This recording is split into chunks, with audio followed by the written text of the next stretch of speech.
Fanfic Corner, presented by Jennifer. Midnight Compass.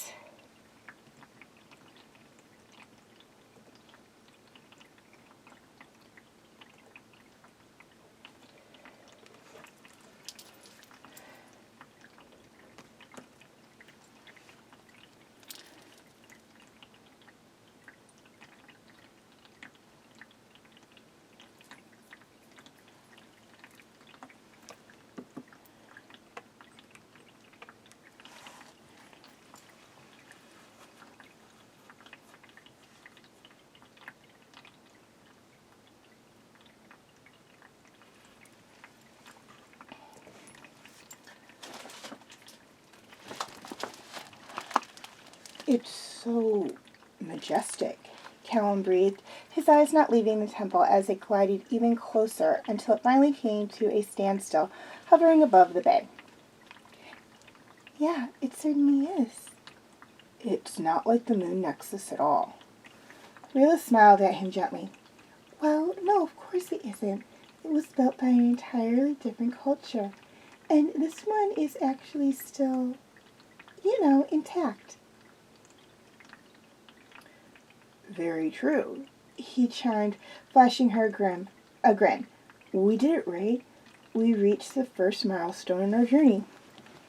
We have. She wrapped an arm around his shoulders and ruffled his hair a little.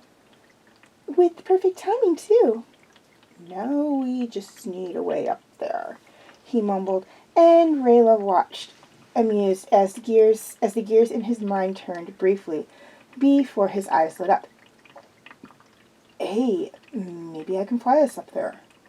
Rayla stifled a laugh. What? Callum grinned, fluttering his wings in demonstration. I have wings now, right? I can fly. Rayla tilted her head, raising an eyebrow at the boy, a small smile still on her lips. That idea, but I don't think it's going to work. They're illusions, Callum. They're not real. And even if they were, there's quite a few flaws in your plan. 1, you don't even know how to fly. 2, your ribs are all messed up. I've seen you. You can't even jog. Imagine how hard flying like that would be. And 3, do you really think you could carry me and Zim all the way up there with those spindly little muscles? She smiled a little now and gave Callum a gentle poke in the arm. He pouted. I'm not spindly. I did sword fighting, Poorly, if I recall you saying. You just can't see my muscles under my jacket. Sure. She rolled her eyes with a little smirk. Regardless, I don't think you have to worry about flying up there. The temple will be open to the public today and tomorrow. There's even a dance in the evening. It's a tradition. Callum's eyes widened a little. A dance? That sounds fun. But she watched as his expression faltered a little. Too bad we probably won't be able to go. I don't think my brooch will last that long. The disappointment on his face pained Rayla a little. You know, if you really want to go, we can just disguise you like we did before we had the brooch. Although I can't imagine I'll be much of a dancer with one arm. Callum's eyes lit up again, and a little smile tugged at the corner of his lips. I wouldn't mind. I want to have a fun time together. As long as you want to, I mean. Rayla pouted a little before shrugging softly. I suppose it won't hurt if we're having a rest day anyways. She caught him glancing down nervously at her broken shoulder. It won't hurt theoretically, she corrected. Her arm fell from his shoulders and curled around his own arm as she guided him towards the docks. Just do me a favor, Callum. Stay aware of your surroundings, all right? Keep an eye out for exit points and the layout of the area. You never know when we might need to leave suddenly, and knowing the area is going to help us out, especially if we end up staying there for a while. He gave her a little nod, his face more serious, but questioning. We're going to be on a floating island about 500 feet in the air.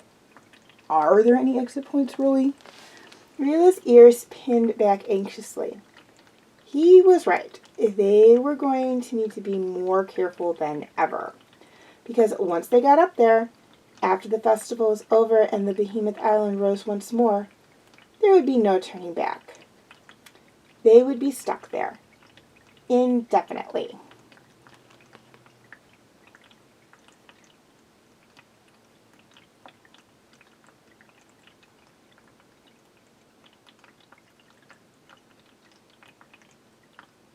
By the time they had reached the docks, a huge crowd had formed, waiting with bated breath and eyes skyward.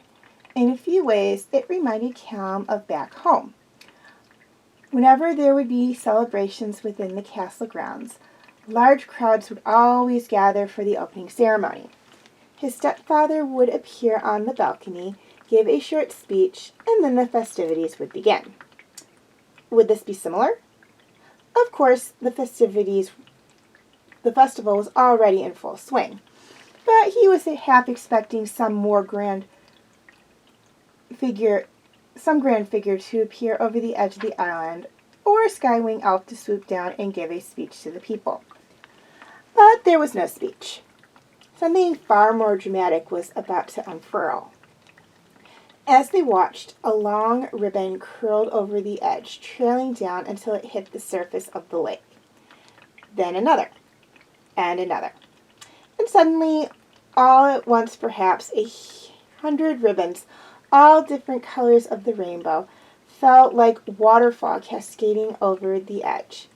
There was a white flash overhead, and then they all flickered, fluttering and shuddering as they moved by some unseen natural force.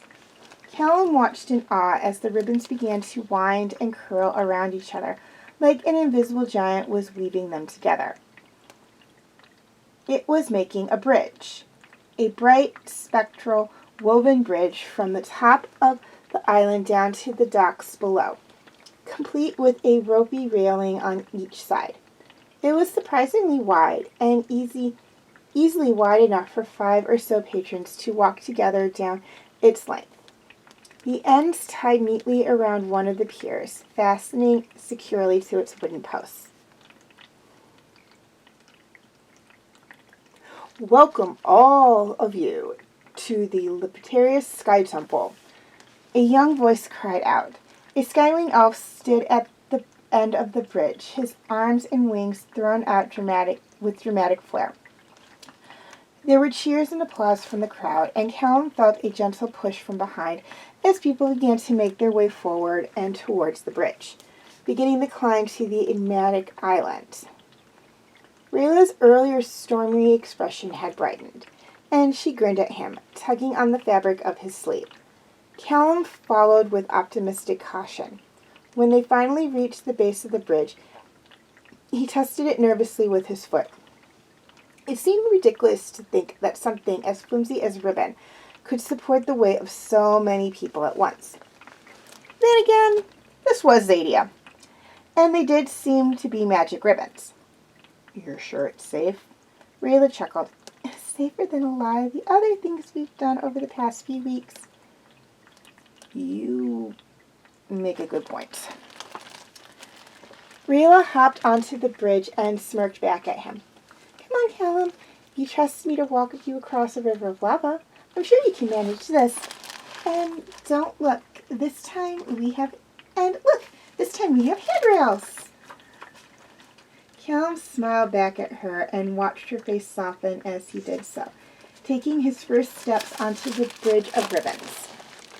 She reached out her hand to him, and he took it gratefully. His other glanced against the railing.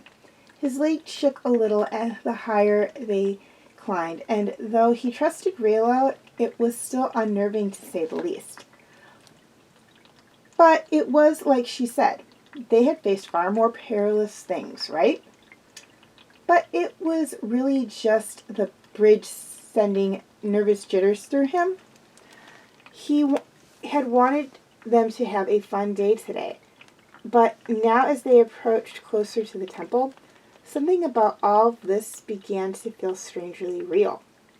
And when the towers loomed over them as they stepped even closer, he felt something squirm in the pit of his stomach. His hand instinctively squeezed Rayla's, hoping silently for some kind of moral support. You all right? She asked softly.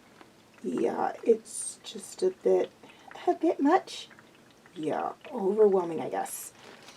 Her thumb brushed across his knuckles, back and forth. It's just like a castle. A magical Xadian castle. It's the people inside I'm more worried about.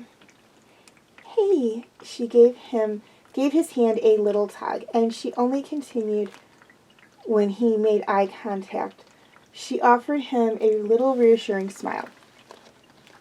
We're just ordinary kids today, remember?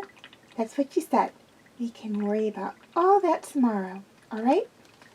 The tightness in his chest loosened, and he smiled weakly back. Yeah, okay. He hardly registered the feeling of pavement beneath his feet until he turned his attention back in front of them. It was beautiful. Awe-inspiring, really. Awe-inspiring, even.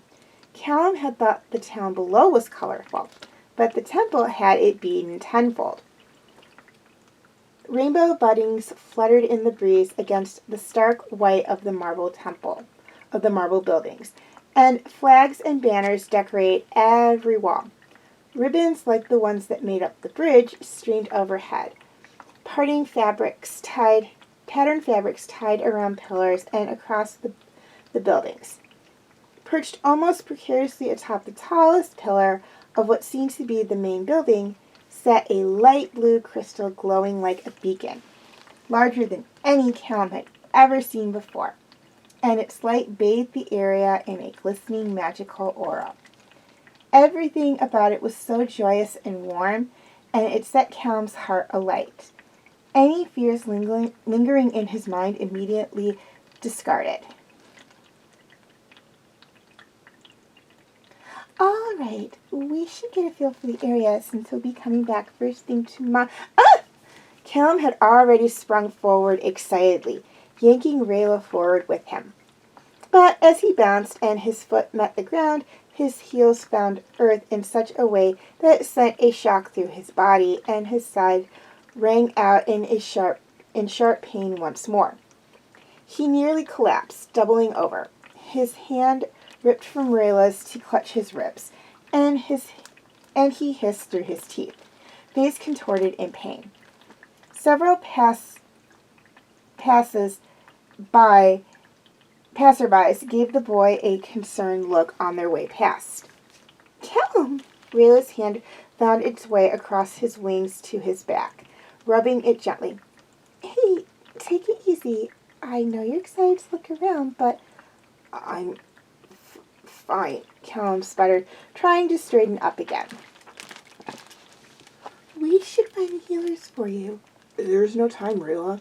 His head shook, still winded. I don't know how much longer my brooch will last. Rayla hissed something under her breath, followed by a soft, "You're a nuisance, you know that, don't you?" But there was a fondness in her tone, and she hooked her arm through his to help him up and support his weight.